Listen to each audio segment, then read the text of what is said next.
concerned, it is your idea, right? So if it doesn't work, your idea didn't work out. So why is conflict essential? Because it allows people in a team to really share what they feel and think about the potential solutions to the problems that they're solving every single day. And you find that then you are able to take advantage of the collective intelligence.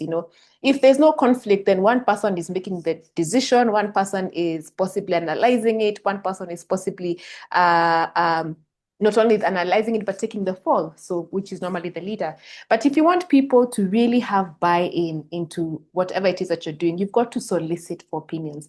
And the reason why we choose conflict is because we say, when you look at a really functioning team, sometimes if you walk into the room and you listen to them, you can think they're fighting. In fact, sometimes you can get very scared for them. But they're used to it. They don't even notice it. One person called the other person, your ideas, we know them. They're not that, the last time you gave us something. It's because the space is safe enough for them to be able to share unfiltered, and the word here is unfiltered. Of course, it takes a while. It's a skill. And you also, as a team, have to come up with ground rules around what conflict looks like and what it doesn't look like. But for most teams that we run these programs for, discovering that conflict isn't necessary for the next behavior, which is getting commitment. If I feel I've weighed into a decision, even if the decision did not take my proposal. I have seen my proposal, it's been, turned like this, and I've been like, oh, actually, it wasn't as great as I thought.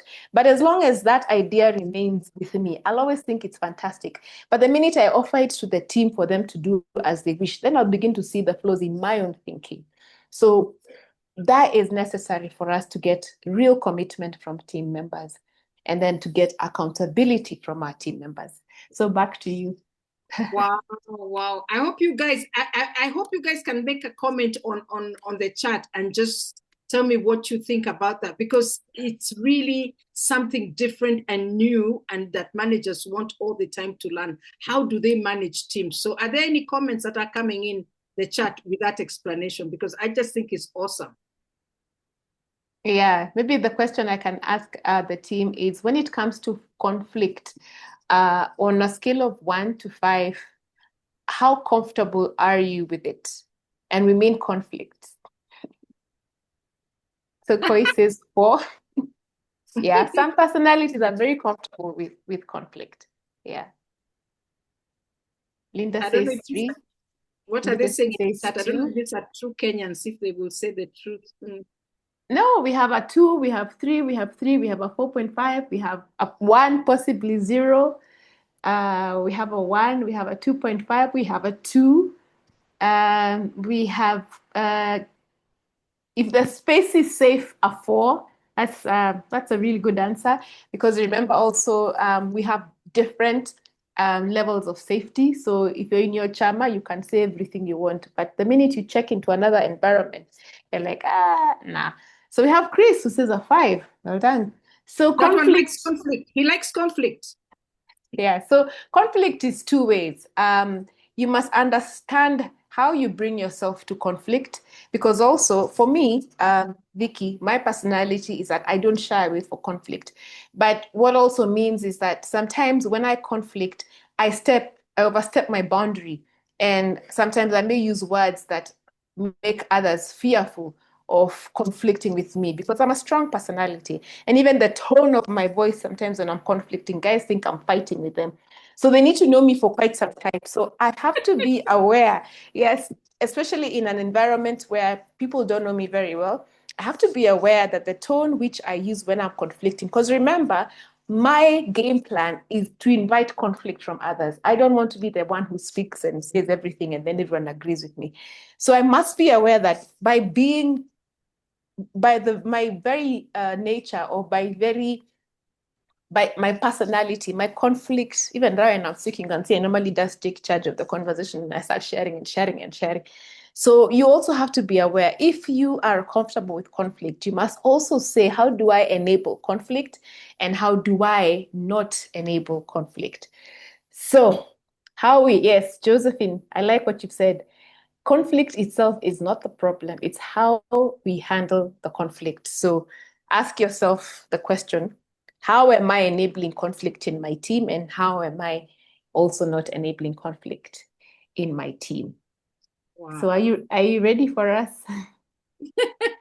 I am ready now for you. And thank you so much for giving us all those ideas. I'm just finishing a little bit of a thing here. Guys, I was also buying time because I wanted to be able to present to you something that was... Did I thumbs up something? Yeah. I'm wondering. No, I'm just realizing that I don't have rights to something. I will look it up. Good. Okay, so right back at you. Okay. And like I had said, I wanted this to be much more of a discussion session. But when you have a group like this, we have how many people on? Do I have sharing rights? I have 18 people. Do I have sharing rights? Yeah, you have 69 people. Wow. Wow. Okay. I wish we could, okay. I wish I could see people's faces. You know how I am with training and seeing people's faces. So maybe I will ask on the chat so that I can actually be able to get you to give me the momentum. How many of you feel that you have positioned yourself well? And I guess you put it on a scale of 1 to 5. 1, I'm hopeless. There's no 0 because we all try and position ourselves. And 5 is I think I'm well positioned. I'm perfect. I'm killing it. So on a scale of 1 to 5, Koi 4, Linda 3, Mbithe 2, Kerima, Dorina 3, Doreen, nice to see you here. Genga 1, possibly 0. Thank you, Stella. Lovely to see you here. 4.5, 2 MMW, Rehab 2.52. Hey, there's somebody there. 4, Judy, lovely to see you. Millicent Dongo, I've always been afraid of conflict. You're at a 1. Kenyan level. Okay, these are 3s and 2s, 2.3s. Now tell me, what's the biggest thing that you struggle with? Just put it in the chat. What's the one thing that you struggle with in just positioning yourself and saying, hey, I'm good at XYZ. I am the perfect person. I am like the best thing since sliced bread that was invented. What is it? Just think about the deep thing. If you were to just be honest, what's the main thing that you struggle with?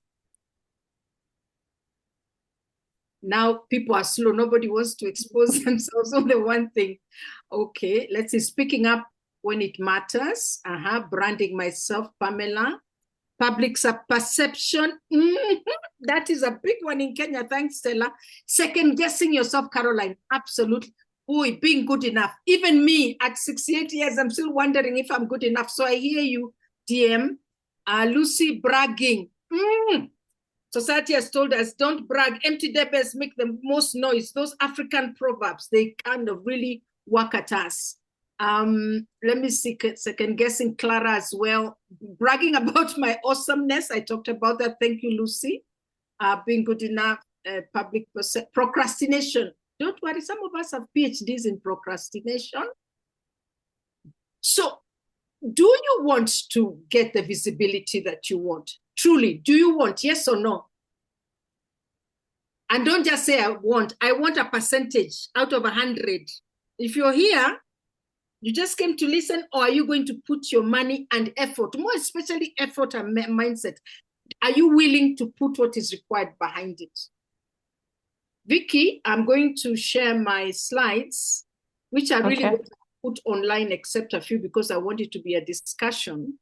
But as I share, please tell me, what are they saying? Are they really... yes, you have. Yeah, and on what percentage? I want a percentage. You have a lot of 100%. You have 70%, 97%. Then you have 200%. Then you have 10,000%. 101%. Yes. 100%. So I think majority is 100%. And if we were to take an average, to possibly be, because of the 10,000%, to be on the higher range. But think the team is saying and sharing here that yes, they would love.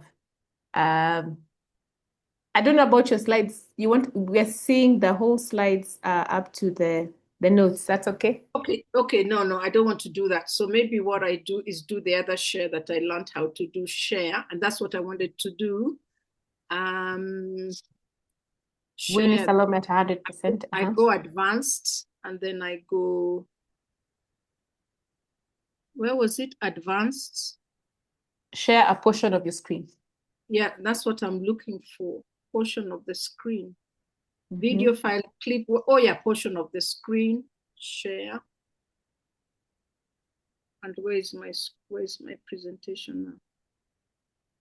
I've forgotten how to share this when I'm.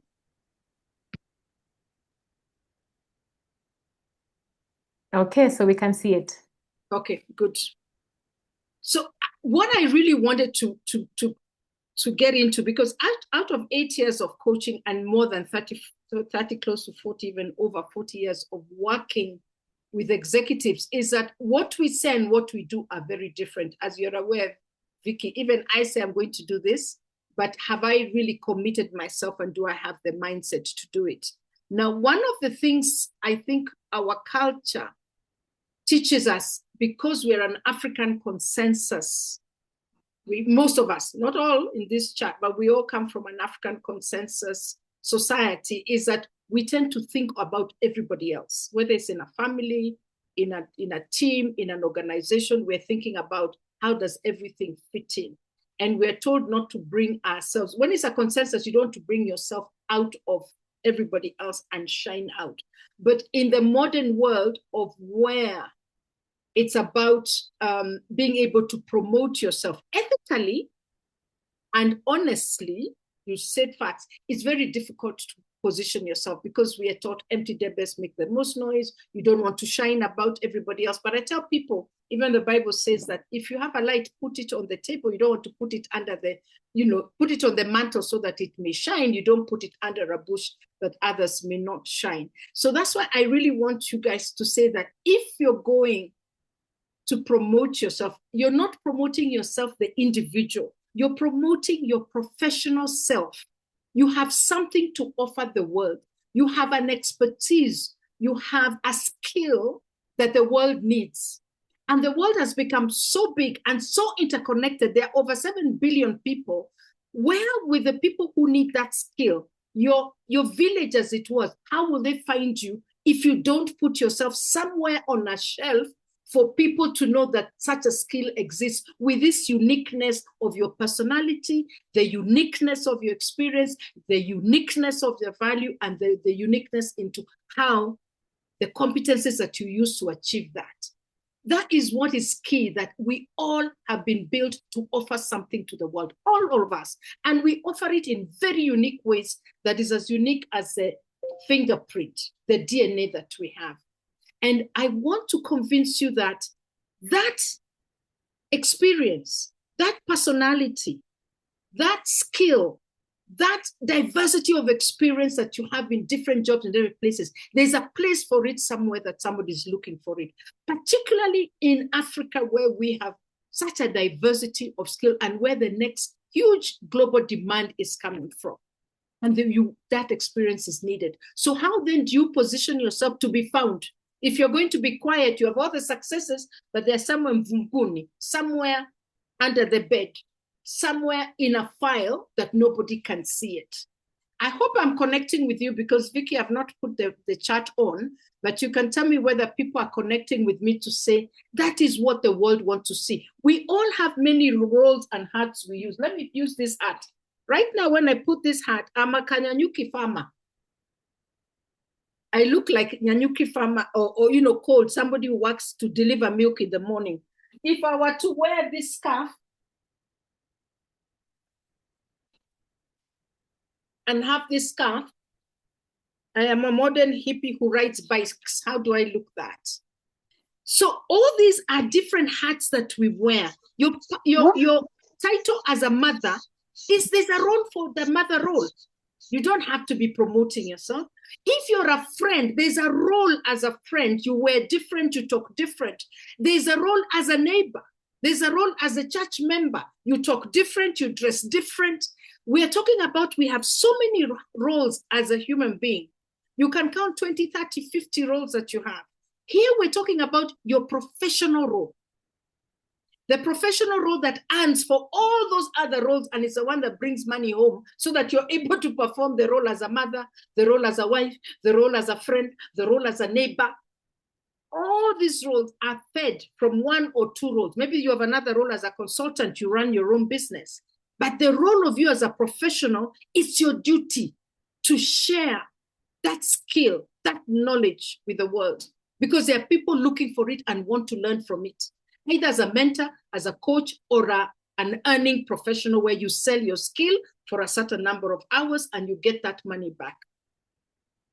Am I connecting with somebody somewhere? You know, I'm a coach, so when I'm talking, I want to know that people are connecting with me. Winnie is saying, speaking up when it matters, and saying, speaking about my achievement to see without feeling I'm branded. Are you there, Vicky? Am I connecting? MMW saying you're connecting. Chris, you're saying very connected. Doreen Genga, oh, you're connected. Wow, this is interactive. I'm actually learning a lot. True. Wow, wow. Pauline Masaria, oh, lovely to see you, giving me a good laugh. Kathia, thank you, true. So I don't want you to say that, oh, when I talk about all the things I've done, I'm the one who built up this institute, I'm the one who achieved this derivative, I'm the one who created this learning program, that you're showing off. You're not showing off. You're stating facts, and those facts are going to be able to allow many people to take the gifting of your competencies and of your knowledge, and you'll be able to have a transaction with the world. They will pay you and they'll get that knowledge, and that knowledge will help others grow. You will go as a manager somewhere and grow other people. So don't think that you're boasting because you're thinking with your personal self. Maybe you're thinking with the mother heart or the woman heart or the feminist heart. I want you to know that I want you to put on your professional hat for this webinar.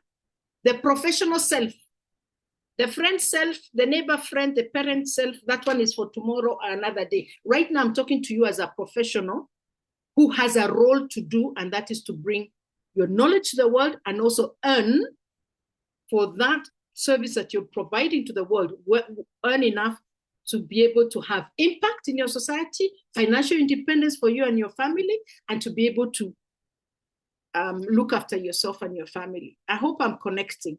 So that is the reason that it's important to then be able to connect and be able to articulate who you are.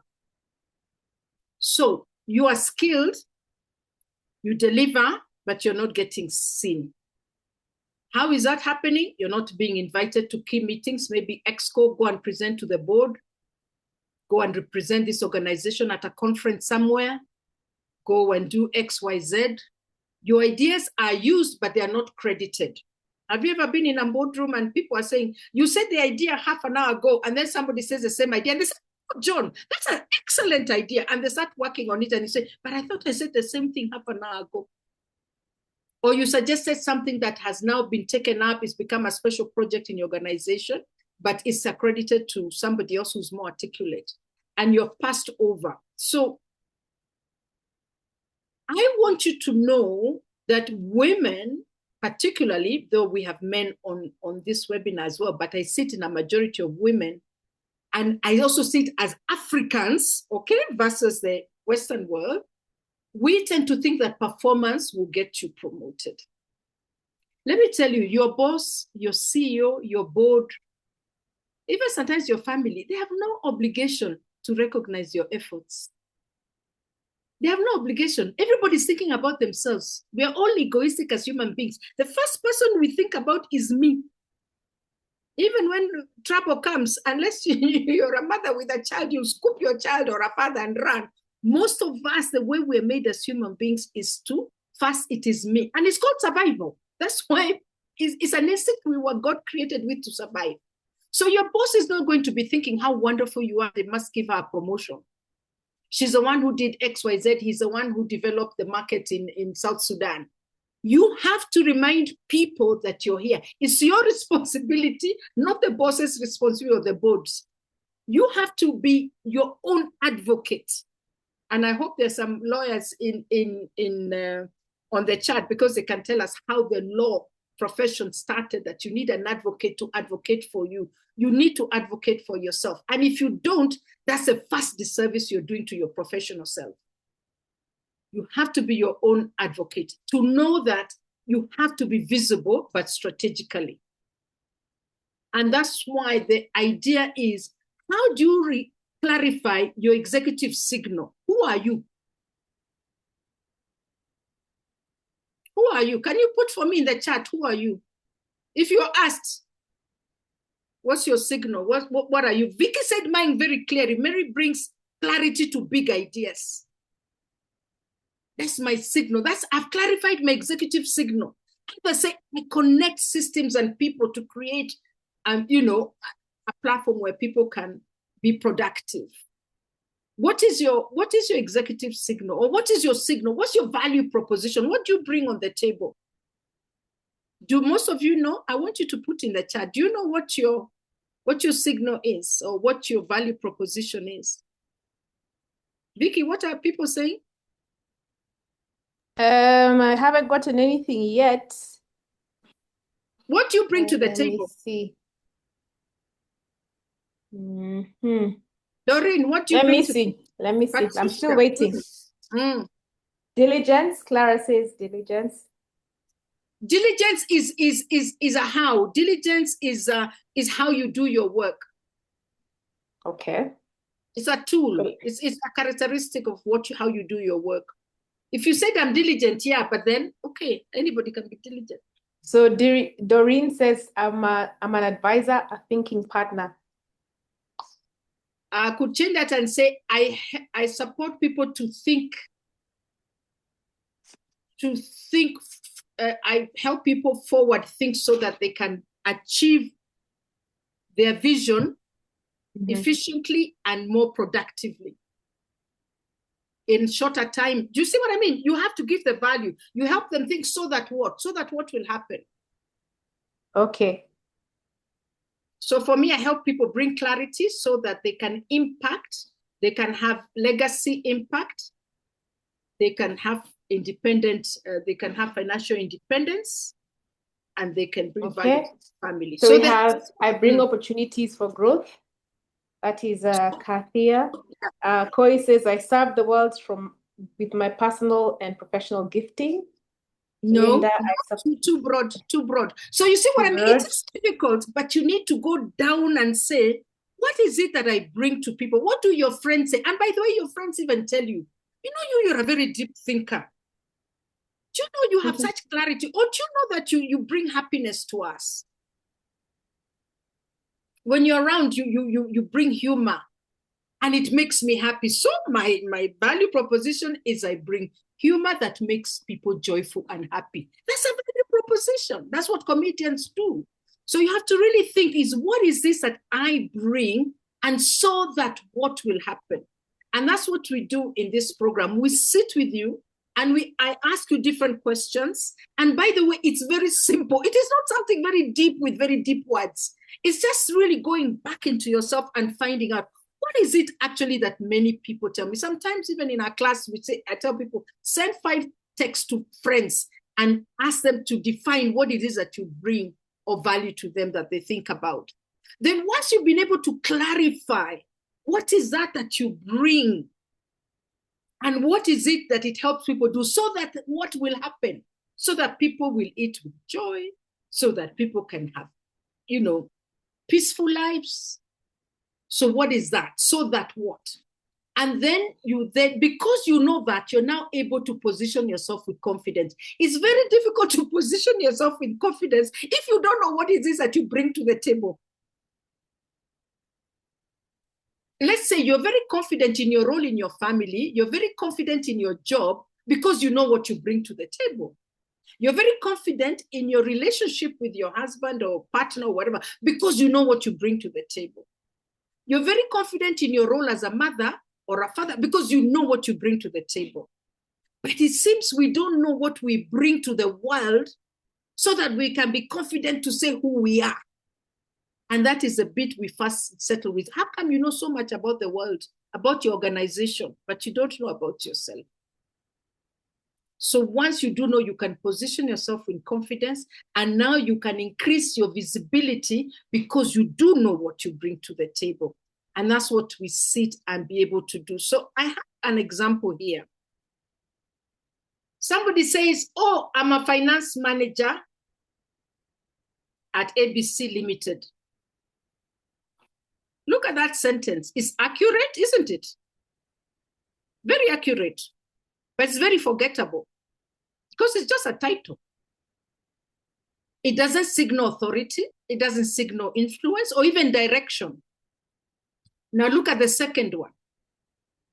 Senior finance leader, driving capital efficiency, governance, and strategic growth across Africa. Look at the two, the same thing.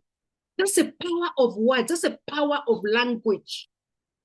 That's the power of positioning. The second one signals expertise. It signals the scope because it's giving the geography as well. The scope is driving capital efficiency, governance, and strategic growth. Where? Geography. And it's even telling you how they create value. So what happens? You have called yourself, I'm a finance manager at ABC Limited. This wonderful person who's looking sharp, maybe a lady or a guy, is saying, I'm a finance leader, driving capital efficiency. It has made people stop scrolling. Stop, let me read this. And it positions this person at an executive level. Maybe even finance manager at ABC Limited is actually more senior. This other one maybe is a middle management person, but look at the way they have positioned. Because we say what you call yourself is very important. You have to name yourself. Nobody will name you. You have to name yourself. Remember, is it ethical? Is it accurate? You're a senior finance leader. As a finance manager, you're a finance leader. You are driving capital efficiency and governance. That's what finance people do, the financial governance in an organization. And maybe this organization is got, maybe it's in 4, 5, 6 African countries. So let me ask you, but I know the answer. Which one would you click to learn more about? Vicky, what are they saying? I can't see. I need to see. The second. Yeah. Second. What you call yourself. We're called by his name. You should also name yourself. It's very important. Let's go to another one. Example 2. These are achievements now. When you said what you've achieved, you can have very weak and you can have strong. Here's an example of weak. I'm responsible for managing the HR department and ensuring that policies were followed. That's what you've written on your CV. HR manager. What happens? No impact. It's looking like a JD. We can get JD if we wanted. You just Google JD. Remember, you're on an international hiring platform. There's no more those days of going to newspapers and looking for jobs. Everything now is online. Almost all UN organizations, major corporations, they're doing it through LinkedIn in terms of where hiring are done, or somebody says send the CV. And by the way, many of this is the algorithm. It's done by AI that sorts out. They have the keywords of what they wanted. So they look at the tag words and they are able to filter down to the top 200 or 300 or whatever it is, or 50. So you can see the first statement is a very weak operational because you're talking about JD. Nobody talks. We want achievement-based because even the UN hires on a competency-based system. And I want you to Google what is competency-based interviewing. What is competency-based CVs? Is that you only give 2-3 lines for the job you do because we cannot find what you do. We want to see what result have you achieved so that people can be able to gauge what are your competencies and what is your ability to deliver results. So the strong one reads, redesigned HR governance and workforce strategy for a 3,000 people person organization, improving retention by 18% and reducing cost per hire by 22% within 12 months. That is what we call a SMART, S-M-A-R-T, specific, measurable, realistic, accurate, realistic, time-bound. So one of the things for those, and I have seen people here who've done my executive repositioning program, like Be There and others, they'll tell you, Mary's relentless on your achievement. That's where we go down a valley. Let me tell you, that's where you struggle, because I will make you pull out your achievements and we will go through them. But you know the good news? There's AI. Oh, I've written a template agent. You put them in, it helps you. I just want you to think, what did I do? And then we will help make it smart. We will push you and push you until you make it smart. And by the way, those numbers are there. If you don't have the numbers, you say at least over so much percent. And these sort of achievements descriptions are the ones that say to the recruiter, the headhunter, the HR director, the CEO reading it, this person has got leadership capability. Workforce strategy for a place of over 3,000 people, 500 people. That's the kind of person we're looking for. This person is able to make decisions. This one gave business impact. They reduce their cost by hire. Within 12 months, this is a person I want. You're helping people hire you by describing yourself. And by the way, almost everybody I meet has met these achievements. They just don't know how to describe them and how to put themselves forward. So we work with you and tell you, every single role you have, give me at least 5 achievements. We'll put them into the AI, the bot, but it's a trained, and we get the words. I pull the words out of you, I'm writing or you're writing. Then we give you the prompt, you go and put them yourself, and now you can argue with it and say, no, I don't have that matrix, but it's given me 2, 3, 4 alternative matrix. I can be able to call it. Lovely to see you, Christine. Wonderful to see you. Let's have another one. So I used a finance example. I use an HR example. Here is now a third example in terms of the executive narrative. You see the way you even have a professional high-level executive CV is you must have your profile narrative, the executive summary. Then you must have the competencies and display which achievements point and underpin these competencies that I'm claiming. You cannot claim a competency if you don't have an example of a real achievement that matches that. And then you go into your job narrative of the jobs you've done and the achievements you've done. And then we also have we have an executive summarized CV. But remember, what I do with you is a foundational CV. Never make an application for a job with your foundational CV. Each job needs a specific CV because everybody advertises for a job. Here are my TORs. Here are my TORs. You write the CV to match this TOR. So you take your foundational CV and rewrite it, and now we have AI to match this CV.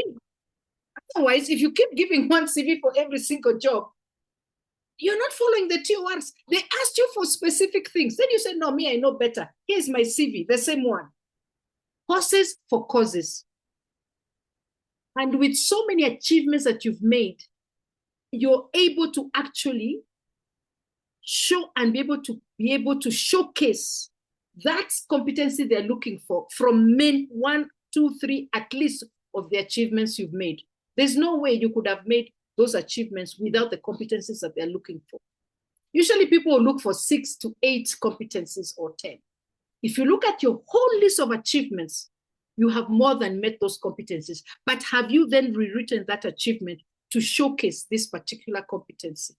Because to make one achievement, let's say I designed and launched a new training program that was able to be approved and adapted for the whole organization. It trained 500 people within 12 months and is now been able to bring improved results in sales by 10%.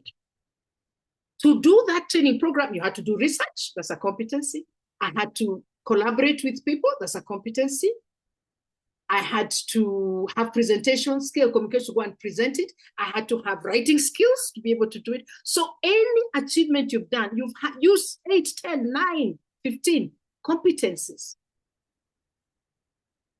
So I hope you're getting me. I know I'm talking to myself when I'm sitting here, but I'm talking to people in Cameroon, in Kitengela, in Nairobi, in these wonderful people. And I hope you can all say, Mary, I'm getting you, because that's what gives me energy. I'm one of these people who gets energy from outside. So helps me go. When there's silence, I also go down and I have no energy because I'm not self-producing. So here is now somebody who says, experienced leader with a background in operations and project management, passionate about teamwork and continuous improvement. Please never put passionate in any of my documents on your CVs, please. I do not like the word documents.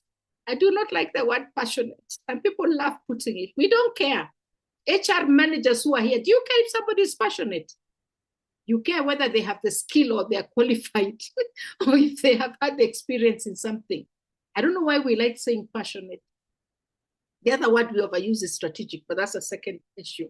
So a strong and strategic narrative is to say, senior operations leader with 15 plus years improving efficiency, building resilient teams, leading large-scale transformations across East Africa's manufacturing and FMCG sectors, known for stabilizing complex environments, restoring accountability, and delivering results under pressure.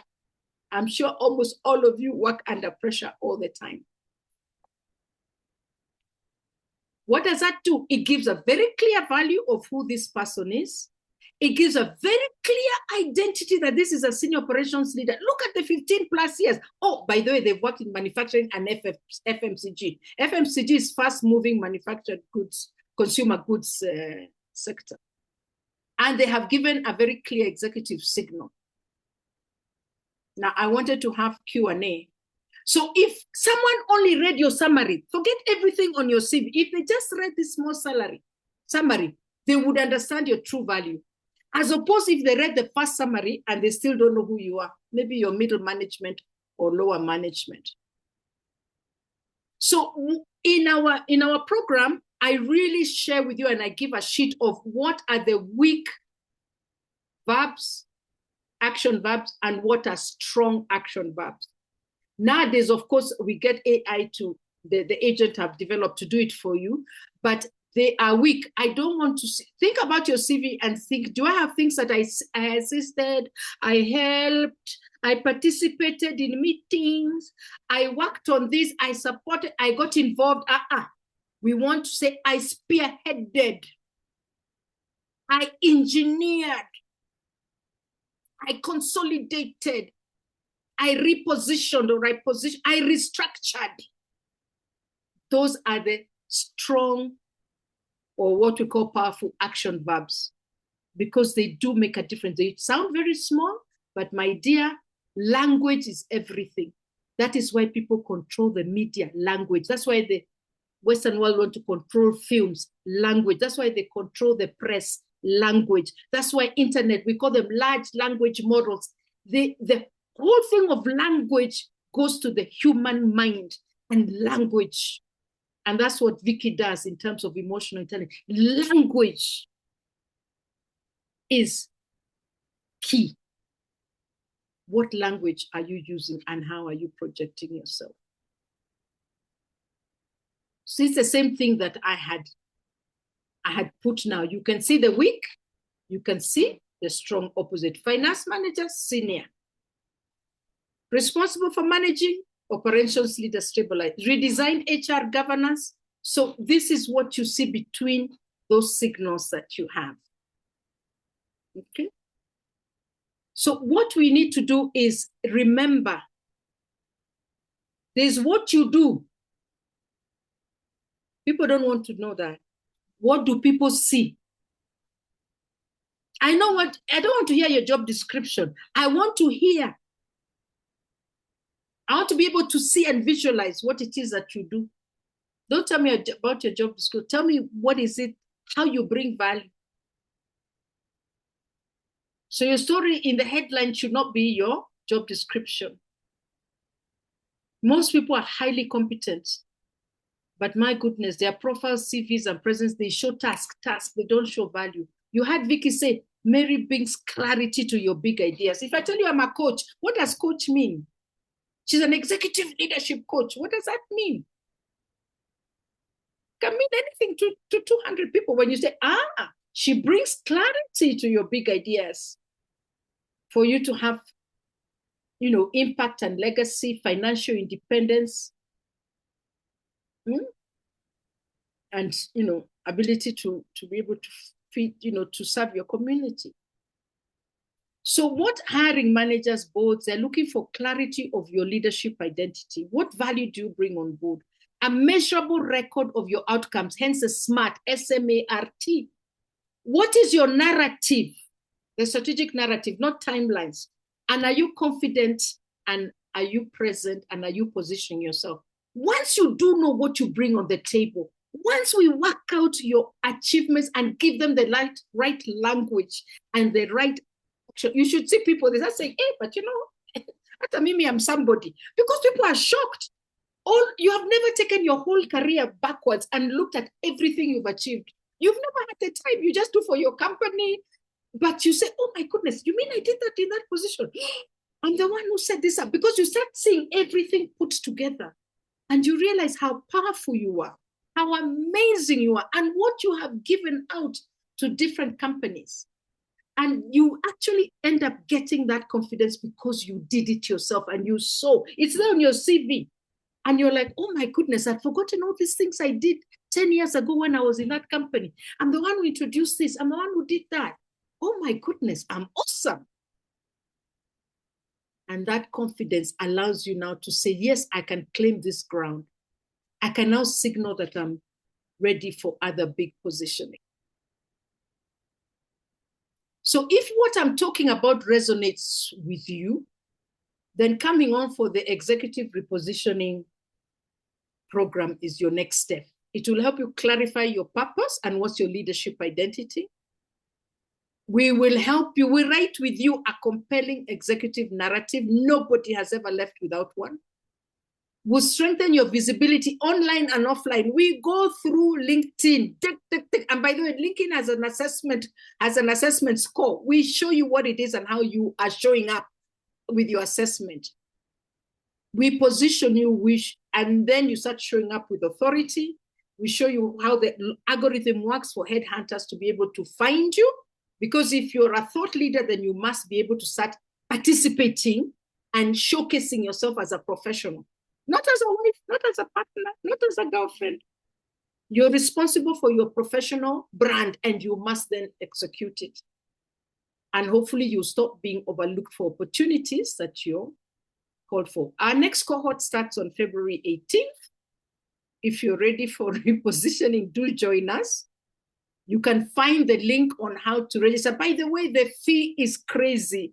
Vicky, I know I don't want to talk about this, but we charge 45K. Let me tell you, those who are here, and I see one or two being here, when they've come in a cohort of 5, they pay over, and I won't say how much, but they pay over 100,000 for sure, almost halfway to the other one, in a group of 5. When they come individual, I charge a hell of a lot. I charge 200 plus, and they know. Because then I'm giving you one-on-one. And we sit for 12 to 14 weeks, 30 sessions, but we get it right. And there's a lot of coaching in between and laughter and everything. And it's wonderful.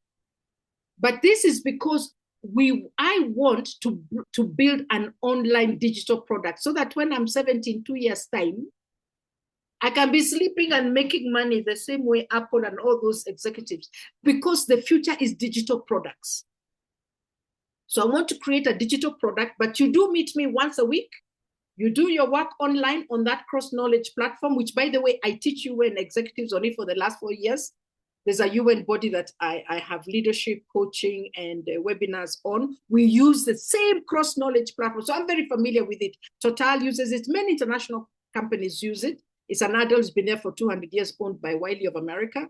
So you go onto that platform, you log in, you get your homework, you do your homework, you load your homework, you get the template, you get anything you need to do. I have videos in there, I have articles in there. And then once a week we meet and we go through your homework, we have laughter, you network in a small group. It's actually pretty good. Most people are formed. There's something they were doing on LinkedIn, and it was one of my cohorts that they started doing something on AI. And of course, I use the opportunity to teach some of you 1 or 2 AI. I see Judy clapping. Absolutely. I get you to get into AI, because you cannot do the ERP system without knowing at least a couple of AI tools. So I teach at least 4.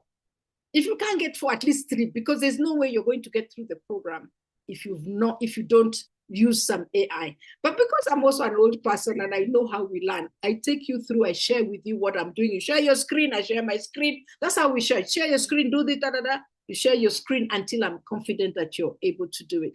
So it's now, I think we're almost 7 o'clock, or we passed, let me see. Exactly 7 o'clock. Vicky is very clear. We don't like to overpromise. Let me stop.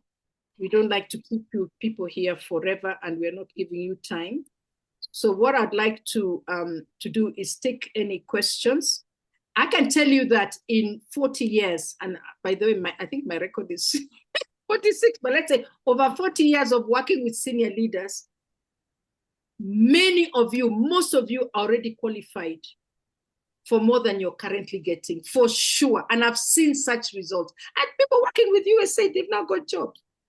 I have people who come from Japan we're working with because they are on some international in South Sudan. So I think most of the time is we don't know how to articulate our value. And I want to make sure that particularly we have very qualified people here. I know sometimes you can get uncomfortable. Maybe you've recognized yourself in some weak statements. Maybe you've realized your story is not showing your value. You know you're doing the work, but you're not reaping the benefits. Then for ERP is the one for you.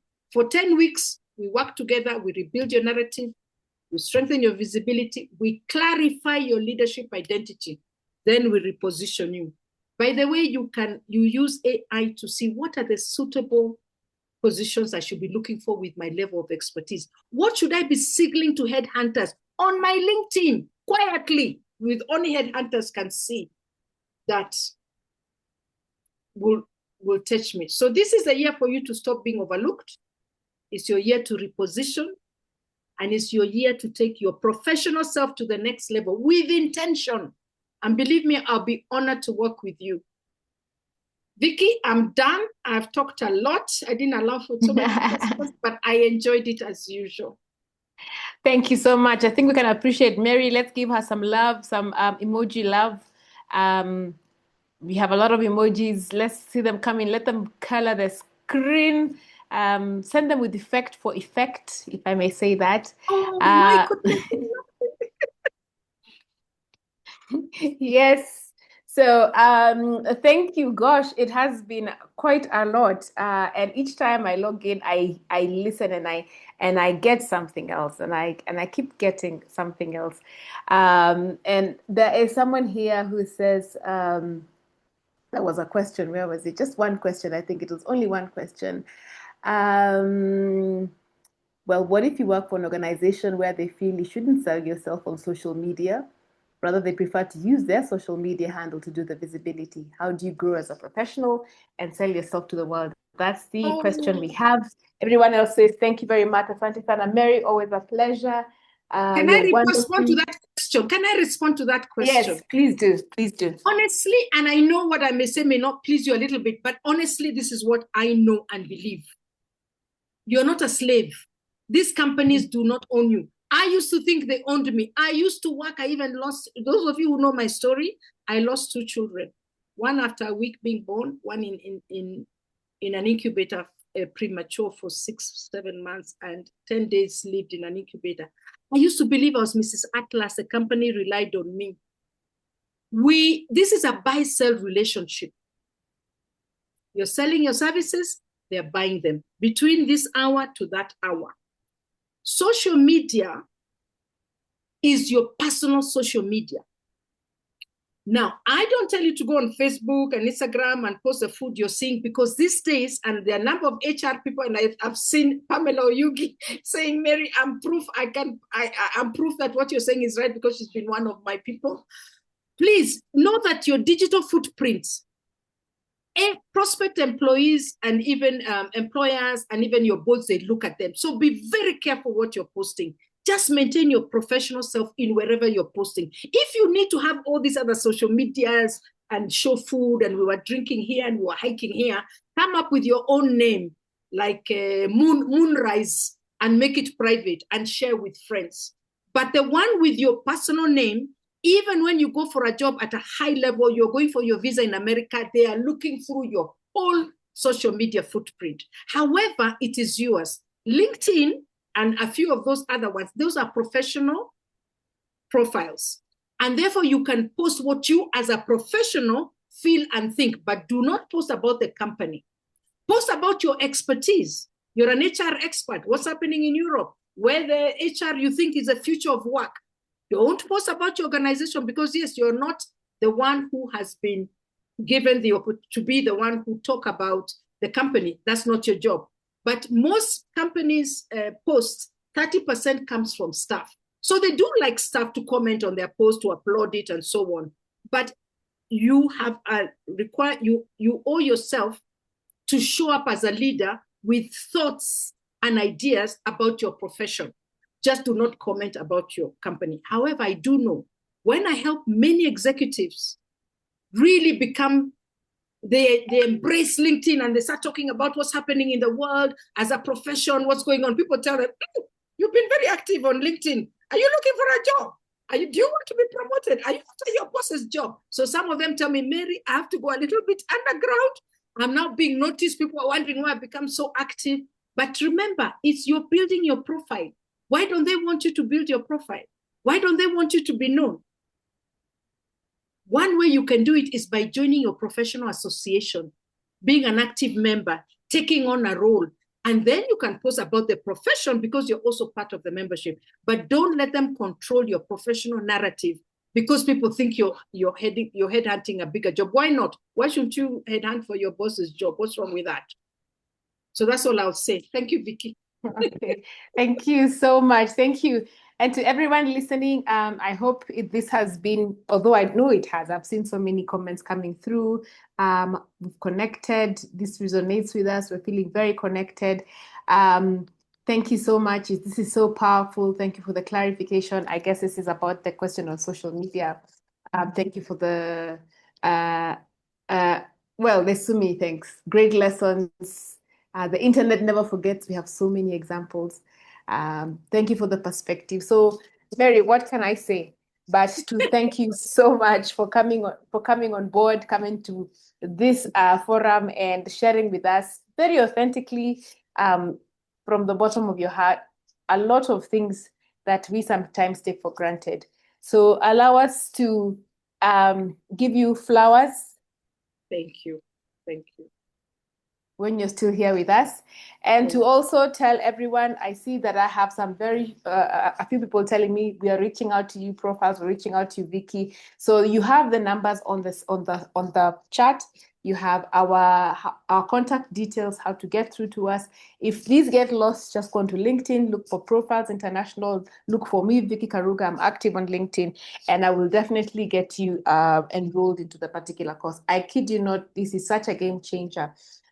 Is there a WhatsApp channel? There is an EI community that you can join, but that is totally separate. But even there, you can get more information about this particular course. So allow us to wind it up there. I know as people on online, we love staying on board, but we will wind down this session with some jam or the other and allow you to log out at your own pleasure. And thank you for gracing us with your presence and your time, and we look forward to hosting you, and more importantly, we look forward to you registering for the executive repositioning course to change the course of your career. Asanteni sana. God bless. It's been amazing. God bless you. Yeah.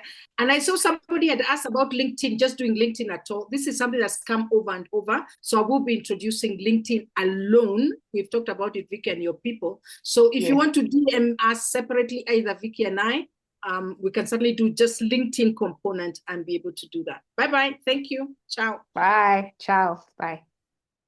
Bye.